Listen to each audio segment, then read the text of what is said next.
Ndasubiriye kubaha kaze mwe Warundi namwe Warundi kazi mudukurikira mu makuru n'ibiganiro tubashikiriza kuyimonesha ko yanyu mukunda cyane ya Isange TV. Ndabahaye mwiriwe abandi ndabahaye mwaramutse bivanye naho muherereye. Iri niteka n'umunezero ntangere byo gusubira kubana namwe mwanywanyi mubana natwe mu makuru n'ibiganiro tubashikiriza kuyimonesha ko yanyu mukunda cyane ya Isange TV.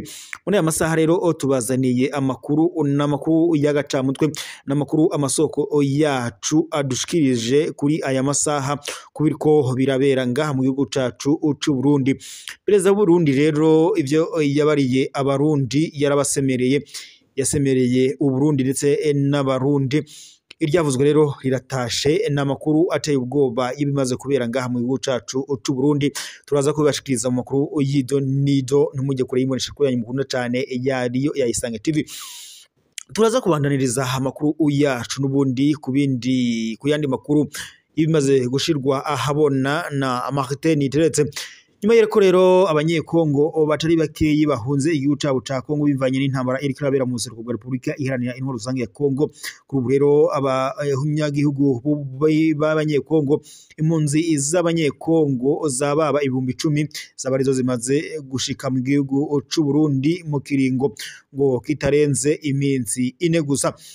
Ibi rero nkuko Martin Teretse yabigarutse ko yavuze ko ari ibiharuro vyo kuva kwigenekerezo rya 12 Ruhuma mwaka wa 2025 gushika kwigenekerezo rya 16 Ruhuma uyu mwaka nyene. Aho rero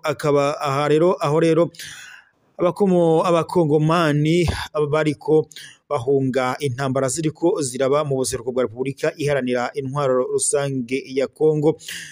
Nkuko rero amakuru dukesha amasoko yacu bivuga ko rero kuri ubu ngubu n'imiburi 10,000 by'abanyekongo ari bimaze kwinjira mu Burundi biciye ku mupaka wa Gatumba ndetse na Rusizi mu ntara y'Ububanza ndetse na Cibitoke. Nkuko rero amakuru duhabwa n'amasoko yacu ivyo nibihejeje gushikirizwa n'umushikiranganje mu vyajejwe harimo intwaro yo hagati mu gihugu mu kiganiro ahejeje guha abamenyesha makuru ukuri uyu wa 17 Ruhuma umwaka wa 2025. Martin Teretse yagize ati abo bantu baba bagizwe n'imigwi itandukanye. U Burundi bwafashe ingingo yo kubegeraniriza hamwe mu ntara ya Bubanza ndetse no mu Cibitoke n'ibindi bibanza twabegeranirijemwo nko ku bibuga vy'umupira ndetse n'ahandi mu ntumbero yo kumenya imyidondoro yabo kugira ngo havangurwe abasirikare, abasivile ndetse n'abandi bafise ibibazo bitandukanye nk'indwara, abibungenze ndetse n'abandi bakenyezi ndetse n'abandi bakeneye ubufasha. Martin Teretse yateruye agira ati ivyo bikorwa u Burundi buriko bifashwamwo na UNHCR cyangwa se ishirahamwe rishinzwe impunzi kw'isi irya ONU ariryo HCR. Nkuko rero yabandanyije abishikiriza hano ngaho nyine ico gikorwa ngo kibangabanganwe n'ikindi gikorwa igispolisi c'u Burundi kiriko gikora mu makaritiye atandukanye mu ntumbero yo kumenya abanyamahanga bari mu Burundi imyidondoro yabo ndetse nkuko nyine nkuko yabishikirije avuze ko ndetse no kugira ngo babe bamenye nyine imyidondoro yabo. Nkuko yabandanyije abishikiriza yavuze ko ico gikorwa ngo kibangabangamwe n'ikindi gikorwa ngo igipolisi c'u Burundi kiriko gikora mu makariti atandukanye ngaha nyine mu Burundi mu ntumbero yo kumenya abanyamahanga bari mu Burundi imyidondoro yabo ndetse abashika 80 basanze badakwije ivyangombwa vyo kuba mu Burundi. Bakaba rero baciye birukanwa basubizwa iwabo muri Republika Iharanira Intwaro Rusange ya Kongo. Abakongomani bariko barabuzabuzwa umutekano haba mu gihugu cabo c'amavuko ca Repubulika iharanira intwaro rusange ya Kongo ndetse n'ijya nino aho baba bariko barahungira. Hari rero itangazo ryarawe risohowe n'abajejwe umutekano mu Burundi basaba abarundi ko atawemerewe kongera gupangisha umuntu uwo ari we wese atoba afise ivyangombwa ngo uwo uzobifatirwamo azofatwa nk'umwansi w'igihugu ndetse azobihanirwa ku kigero ntangere.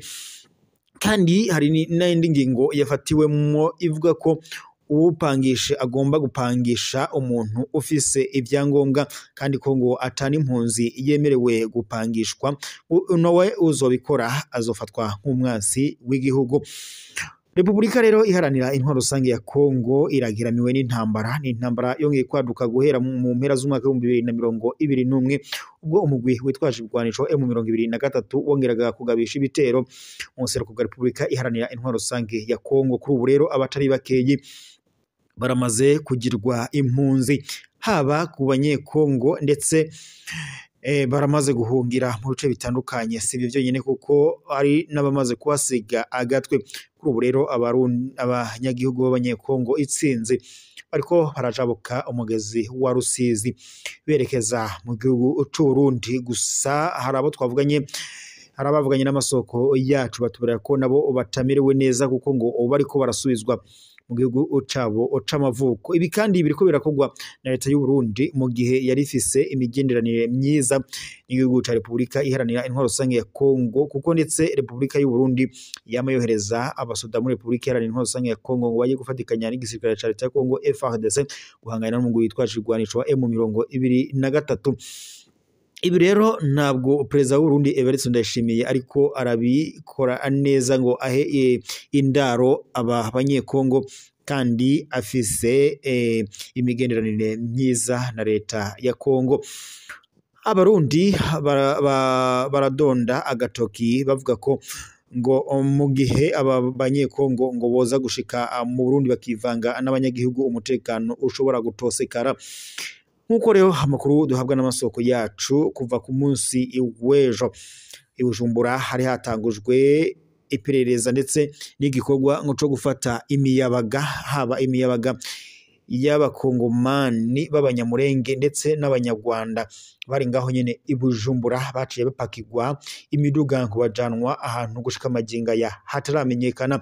Hari amasoko twatorejwe n'amasoko yacu bavuga ko imiryango yabo yariko ivuga ko kuri ubu babuzwe irengero batazi iyo boba abajanywe.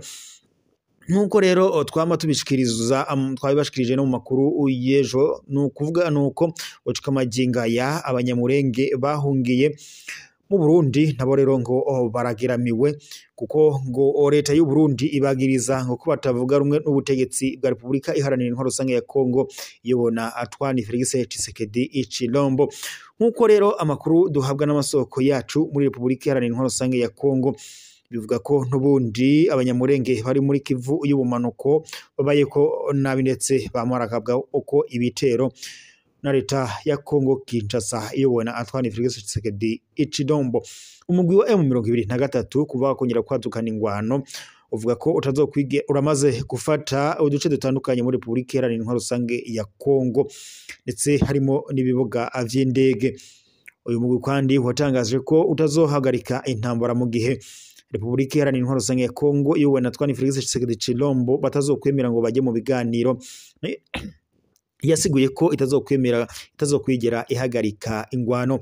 Antoine Felix Tshisekedi Tshilombo nawe yasiguye ko ngo atazokwigera ajya mu biganiro n'uyu mugwi witwaje ibigwanisho wa M23 ahubwo yatangaje ko ngo yoba agiye gutanguza intambara yeruye kuri uyu mugwi witwaje ibigwanisho wa M23. Antoine Felix Tshisekedi Tshilombo yifashisha cyangwa se arafise abamufasha guhangana n'uyu mugwi witwaje ibigwanisho harimwo igisoda ca Afrika y'Epfo kwa Cyril Ramaphosa, igisoda c'u Burundi, igisoda ca Malawi n'ibindi bisoda bitandukanye bifadikanya n'igisoda ca FARDC guhangana n'uyu mugwi witwaje ibigwanisho wa M23. Gusa intambara mu museruko wa Repubulika iharanira intwaro rusange ya Kongo yanze guhera yabaye akamaramaza. Abanyagihugu itsinzi baramaze kuhasiga agatwe ndetse n'abasoda ntangere baramaze kuhasiga agatwe. Reka amakuru yacu y'aya masaha rero tube tuyasubike ngaha, turaza gusubira mu makuru yacu ya nijoro, turaza kuba turokaniriza ku vyo amasoko yacu yiriwe aratwegeranyiriza hirya nino. Reka rero dusozerere amakuru yacu ngaha, turaza gusubira ku mugoroba.